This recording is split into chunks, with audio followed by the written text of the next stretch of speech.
Hello guys, welcome to Bhavna classes. जय हिंद। आज मैं आपके सामने एक इंपॉर्टेंट टॉपिक लेके आ रहा हूं मैथमेटिक्स का, ट्राइंगल चैप्टर से, दैट इज थेल्स थ्योरम और sometimes we can say basic proportionality theorem. बच्चों, आप लोग ये थ्योरम को बोर्ड पर पहले अच्छे से देख लीजिए, अच्छे से पढ़ लीजिए, इसके बाद इसके एक्सप्लेनेशन को जानते हैं। तो ये बोर्ड पर डेफिनेशन लिखी है।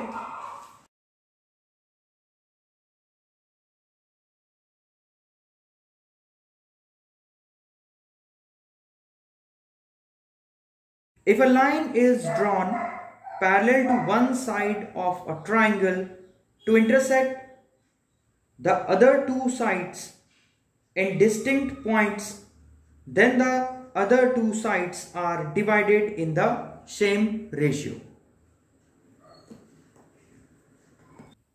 तो चलिए साथियों, अब इस थ्योरम को हम अच्छे से समझ लेते हैं। हमें बताया गया था कि अगर किसी ट्राइंगल में किन्हीं दो साइड्स को मिलाया जाता है, किन्हीं दो साइड्स को मिलाया जाता है और वो लाइन पैरेलली बनाई जाती है, मतलब ये लाइन और ये लाइन पैरेलल होंगी। डेफिनेशन में बताया गया था कि टू डिस्टिंक्ट पॉइंट होने चाहिए। डिस्टिंक्ट पॉइंट का मतलब है कि ये पॉइंट और ये पॉइंट कहीं भी हो सकते हैं, वो अलग अलग हो सकते हैं, हमें नहीं पता होगा कहां पे, है ना। और ये लाइन पैरेलल है, तो ये लाइन जो है, ये वाली लाइन जो नई बनाई गई है, ये ट्राइंगल की दोनों साइड को इक्वल रेशियो में डिवाइड करती है। ये थेल्स थ्योरम है, ये बीपीटी थ्योरम है, और इस बात को हमें प्रूफ करना है। तो मैं इसको मैथमेटिकली लिख लेता हूं। एबीसी मान लेते हैं एक ट्राइंगल था, डीई ये जो नई लाइन पैरेलल लाइन बनाई गई है, ये हमने कंस्ट्रक्ट की है। तो हमें क्या प्रूफ करना है, ये बात मैं यहां पे लिख लेता हूं। To prove AD upon DB equal to AE upon EC। देखिए, फिर से आपको रिपीट करवा दूं, ये जो लाइन है इस ट्राइंगल की दो साइड्स को इक्वल रेशियो में डिवाइड कर रही है, इसीलिए लिखा गया है AD अपॉन DB, इनका ratio equal to AE upon EC के रेशियो के बराबर होगा। ठीक है, हमने क्या किया, इसके लिए आपको एक काम करना है कि यहां से एक लाइन या एक परपेंडिकुलर या एक एल्टीट्यूड कह सकते हैं, यहां पे ड्रॉ करना है इस वाली साइड पे, इसका नाम हम F रख लेते हैं, और D से इसी तरह से ऑपोजिट साइड पे एक परपेंडिकुलर ड्रॉ करेंगे, इसका नाम G रख लेते हैं। फिर यहां से आप इसको मिला दीजिए और यहां से आप इसे मिला दीजिए। मतलब बेसिकली हमने कुछ कंस्ट्रक्शन किया है, हम उन कंस्ट्रक्शन के बारे में यहां पे मेंशन कर लेते हैं। तो कंस्ट्रक्ट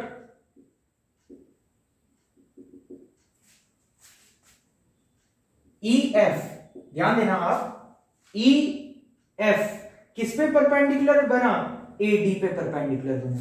तो हम लिख लेते हैं EF perpendicular to AD and DG perpendicular to AE। फिर से ध्यान दीजिए, AF जो है वो AD पे परपेंडिकुलर बना है और DG जो है वो परपेंडिकुलर बना है AE पे। इसके बारे में मेंशन करना था। ये लाइन हमने जस्ट मिला दी है, यानी कि इसने कोई बड़ा रोल प्ले नहीं किया है, परपेंडिकुलर नहीं बनाया है, मीडियन नहीं बनाया है, तो इसके बारे में लिखने की जरूरत नहीं है, हमने ये काम की बात लिख दी है। तो आप देखिए, आपको जो प्रूफ करना है हम उसके अकॉर्डिंग चलते हैं। हमें प्रूफ क्या करना है, AD upon DB equal to AE upon EC। AD कहां है, यहां है, DB कहां है, यहां है, यानी पूरे बड़े ट्राइंगल ABC को देखें तो उसकी पूरी एक साइड कवर हो रही है ना, AD अपॉन DB के टाइम पे। तो हम इस साइड पे फोकस करते हैं और हम क्या कर रहे हैं, इस ट्राइंगल का एरिया फाइंड करते हैं, इस ट्राइंगल का एरिया फाइंड करते हैं। ध्यान देना कैसे लिख रहा हूं, area of triangle ADE। ADE मतलब ओनली दिस ट्राइंगल। मैं इसको अगर थोड़ी देर के लिए बाहर निकाल दूं ADE को, तो यहां पे एक लाइन कुछ ऐसे बन रही है जो कि परपेंडिकुलर है, और हम लोग जानते हैं area of triangle is half base into height. ठीक है, तो अगर हम एरिया निकालें इसका तो क्या हो जाएगा, half base AD into height कितना, EF। हाइट किसे कहते हैं, जो परपेंडिकुलर होता है या एल्टीट्यूड होता है या जो 90 पे होता है, उसे हम हाइट कह लेते हैं। ध्यान आपको ये रहेगा कि मैंने एडी को पिक किया था, यानी अभी मैं इस साइड पे फोकस कर रहा हूं। हालांकि बेस तो ये भी हो सकता था, यहां से भी एरिया फाइंड कर सकते थे, बट मैंने फोकस किया है इस वाली साइड पे, राइट। ओके, अब ऐसे ही आप लोग क्या करेंगे, एरिया ऑफ ट्राइंगल, क्योंकि यहां से यहां तक तो कहीं ना कहीं से मैंने कवर कर लिया, अब यहां से यहां तक भी कवर कर लूं तो ये ट्राइंगल कौन सा फॉर्म हो रहा है, AEB। तो देखिए आप इसको ध्यान से देखिएगा, ट्राइंगल DEB, राइट। DEB में बेस ये हो जाएगा, बट हाइट क्या होगी, हाइट तो हमेशा 90 डिग्री पे होती है, परपेंडिकुलर होता है, बट यहां अंदर ट्राइंगल के अंदर तो कोई परपेंडिकुलर बन नहीं रहा है, तो हम क्या करेंगे, इस लाइन को आगे बढ़ाया और देखेंगे आप तो यहां पे एक परपेंडिकुलर बन रहा है जो कि EF बन रहा है। अगर आप देखेंगे इस ट्राइंगल में, इस वाले में, इसके अंदर तो कोई 90 डिग्री नहीं बना, बट इसके बाहर से एक 90 डिग्री बना है, और ट्राइंगल की हाइट हमेशा 90 डिग्री वाली ही कैलकुलेट की जाती है, राइट। तो हम क्या करेंगे, EF को ही हाइट लेंगे, तो क्या हो गया इसका एरिया, हाफ कौन से ट्राइंगल का, इस ट्राइंगल का DEB का, बेस हो गया DB, और हाइट कितनी हो गई EF। आप बिल्कुल अच्छे से इस बात को ध्यान रखेंगे, सबसे इंपॉर्टेंट पार्ट यही है समझने लायक, क्योंकि ट्राइंगल इतना है, ट्राइंगल के अंदर कोई 90 डिग्री नहीं मिल रहा है, तो ट्राइंगल के बाहर जो 90 मिल रहा है उसे लेंगे। ध्यान दें कि गलती से भी माइंड में ये बात ना है कि बेस BF हो जाएगा, यानी यहां से यहां तक बेस हो जाएगा, नहीं, हम ट्राइंगल इसको ले रहे हैं, इसके अकॉर्डिंग हाइट को हम देख रहे हैं, ठीक है।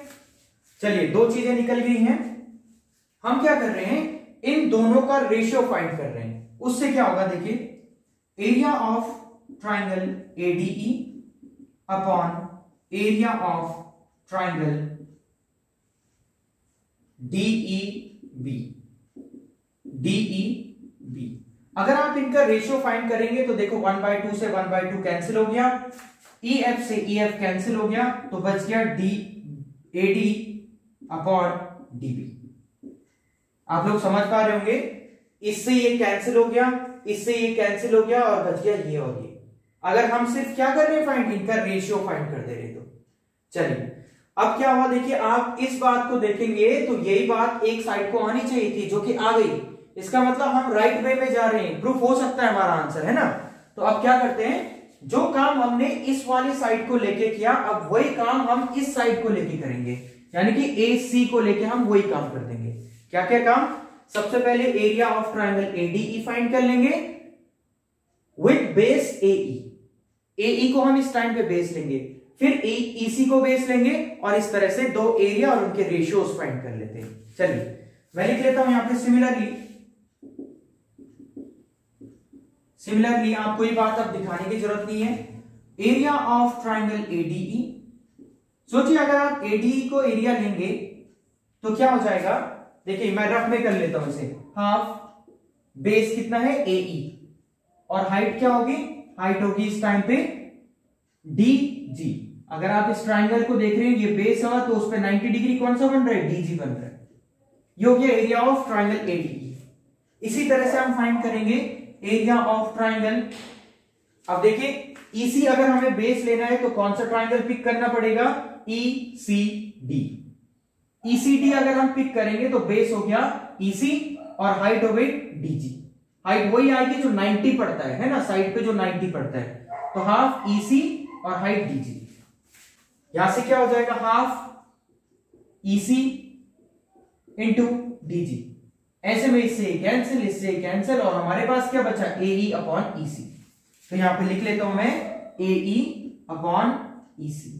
आप चाहे तो उस काम को फेयर में कर सकते हैं, यानी कि ऐसा ही जैसे हमने दिखाया तो वैसे ही आप दिखा सकते हैं, या आप सिमिलरली करके ये बात दिखा सकते हैं। बिल्कुल दोनों बातें बिल्कुल वैलिड है। अगर 4 मार्क्स का आता है तो आप क्वेश्चन की लेंथ को, अपने प्रूफ की लेंथ को थोड़ा सा बढ़ा सकते हैं, इसलिए आप उन 2 स्टेप्स को लिख सकते हैं। बट अगर ये क्वेश्चन 3 मार्क्स में आया तो आप लोगों को जितना मिनिमम हो उतने स्टेप्स में इसको सॉल्व कर देना है, क्योंकि 3 मार्क्स मिलने हैं, टाइम ज्यादा कंज्यूम करना है नहीं वहां पे हमें, राइट। तो अब आगे बढ़ते हैं। देखिए अगर आप यहां पे ध्यान देंगे तो ये AD अपॉन DB ये वाली साइड बन गई, और AE अपॉन EC ये वाली साइड बन गई। ये दोनों की लेफ्ट साइड अगर इक्वल हो जाए किसी तरह से, तो राइट साइड इक्वल हो जाएंगे, और हमारा जो थ्योरम था वो प्रूफ हो जाएगा। तो अब हमें क्या ध्यान देना है, हमें ध्यान देना है कि इनकी लेफ्ट साइड को कैसे प्रूफ करें हम लोग, राइट। तो लेफ्ट साइड प्रूफ करना बहुत इजी है। देखिए area of triangle ADE, area of triangle ADE, दोनों के न्यूमरेटर्स तो सेम है, उन्हें प्रूफ करने की जरूरत नहीं है, बट उनके डिनोमिनेटर देखें तो वो अलग अलग हैं। अलग अलग क्या है, पहला है ट्राइंगल डीईबी, डीईबी कहां पे आ रहा है, ये वाला डीईबी, और second is area of triangle DEC, DEC कहां पे है, डीईसी ये वाला है, मतलब एक ट्राइंगल ये हो गया और एक ट्राइंगल ये हो गया। अगर हम कहीं से इन दोनों के एरियाज को बराबर बता दें तो हम बहुत हद तक ये क्वेश्चन सॉल्व करने वाले, ठीक।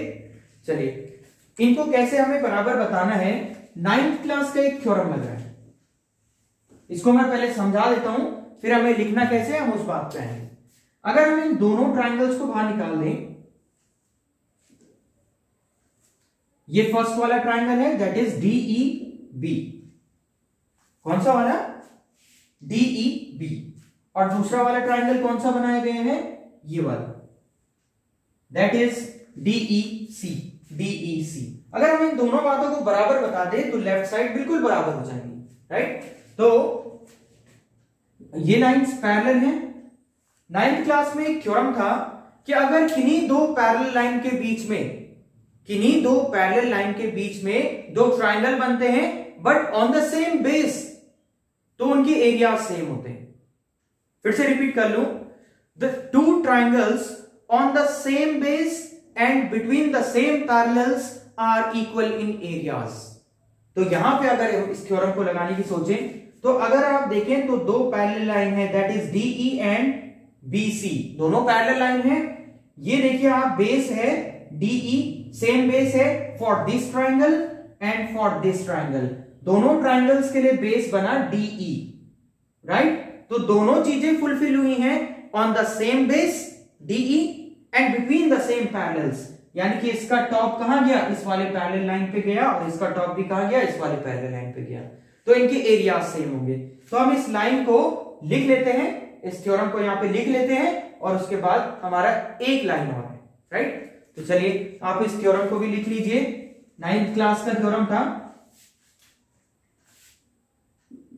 To triangles on the same base and between the same parallels, between the same parallel lines are equal in area। तो इक्वल एरिया में होते हैं ना। इसके बाद हम कह सकते हैं एरिया ऑफ ट्राइंगल DEP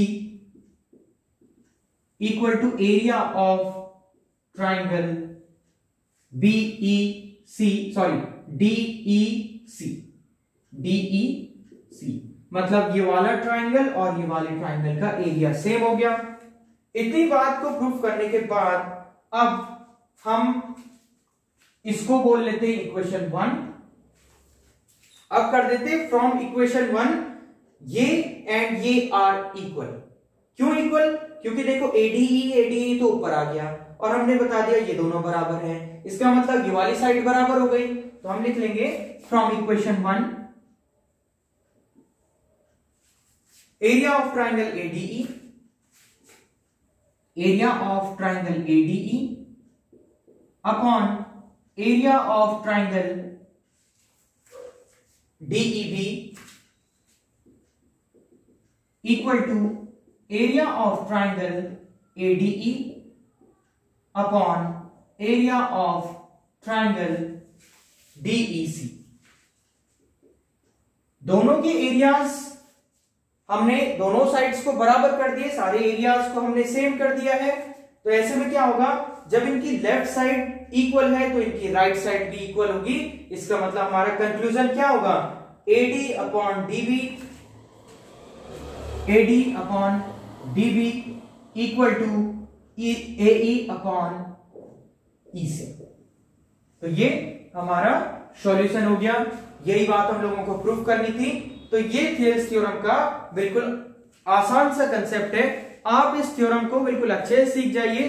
जितनी बार हो इस वीडियो को आप देखिए, बिकॉज इसने आपके पास जरूर आना है। इसका मैं कैसे कह सकता हूं आपको, क्योंकि ट्राइंगल चैप्टर में 3 इंपॉर्टेंट थ्योरम है जो हर साल रिपीट होते हैं, है ना। 3 सेट होते हैं, आप लोगों को पता है। तो ये इधर उधर करके हर साल किसी ना किसी सेट में आता रहता है। अभी कंपार्टमेंट का एग्जाम हुआ था कुछ दिन पहले ही, 10 दिन पहले हुआ था, उसमें भी ये वाला थ्योरम पूछ लिया गया था। इसके बाद उन 3 थ्योरम में से एक थ्योरम इस साल कट कर दिया गया है, तो अब बचे 2 theorem, that is Thales theorem and Pythagoras theorem. तो अब इसके चांसेस इतने स्ट्रांग है कि इसने पूछा ही जाना है किसी न किसी सेट में। तो इसको आप बिल्कुल अच्छे से समझिए। जब तक नहीं आता तब तक इस वीडियो को देखिए आप, और घर में दोबारा इसको सॉल्व कीजिए। चलिए आप इसको समझ लीजिए, मैं इससे आगे थोड़ा सा बातें आपको और बताने वाला हूं, but in the next video. तो इस वीडियो में इतना ही। Thank you so much.